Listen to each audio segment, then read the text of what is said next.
Hello everyone, welcome back to my channel. My name is Shelby. This is Armors and Arrows. Today we are going to talk about the 2022 Homeschool Goals. If you are new here, thank you for coming. If you are not new here, thank you for coming back. This video is a collaboration started by me. There will be a playlist linked down below with all the other moms who are joining in. If you have come from one of the other channels on the playlist, welcome. I would love to have you stick around. I make homeschool, homestead, just different mom videos. I am a mom of 5, very soon to be 6. And so, you can find a lot of that content here. All right, so let's talk about homeschool goals for the 2022 school year. So, first off, I want to be more consistent.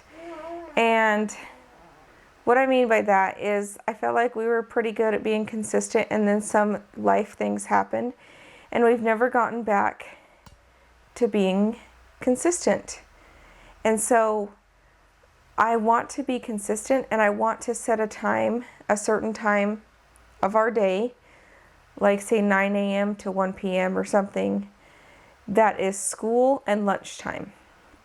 Because since we haven't been consistent, I feel like we just kind of do school whenever, and it gets done, but it could be, I just feel like we could learn better if we're just more consistent than if we just randomly do school, if you know what I mean.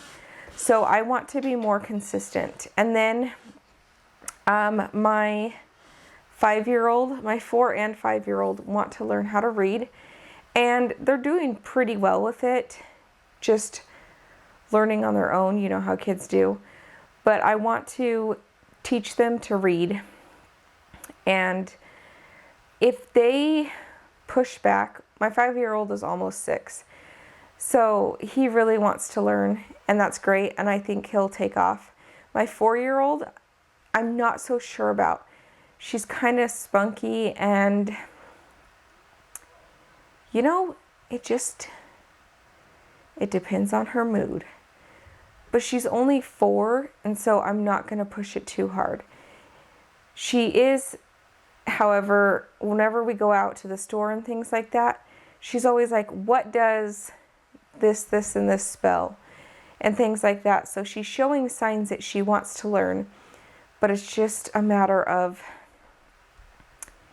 is she gonna learn now, or is it just gonna be more frustration? Because honestly, I could see it going either way. I could see her taking off reading, or I could see her being a pill, and that's okay. Like, she's only 4, so if she doesn't want to read yet, then that's fine. Actually, with my oldest, I tried to start teaching him when he had just barely turned 5, and I was like, yes, he can read, like, we're gonna learn to read, blah blah, this is what we're gonna do.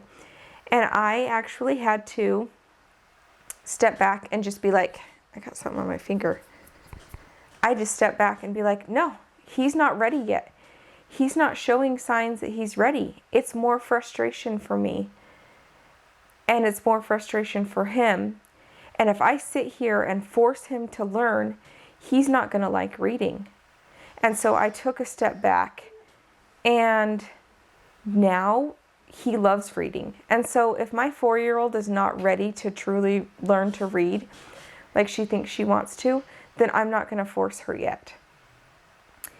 And then also, we are going to work on, this is more for my little kids, but sitting still and listening, because they are so full of energy that sometimes they just will not sit down. So I know that seems like a silly goal, but I want them to learn.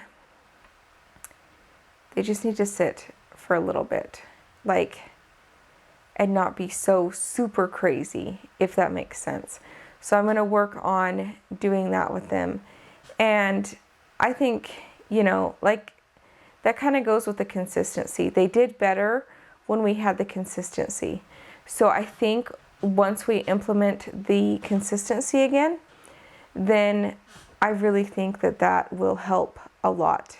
It's just, I don't think it's going to take much to get them to sit and focus, just as long as we are consistent, because kids really thrive off of a consistent routine. So, and another goal is I want to be able just to connect with my kids more. I feel like I connect with them anyways, but I want to be able to connect with them more and really get into what they want to, and get down on the floor and play with Legos or Magformers or dolls, or build forts with them. I'm not going to be building forts right now because I'm getting to the point in pregnancy where I don't want to get up and down. I don't know. Maybe I will.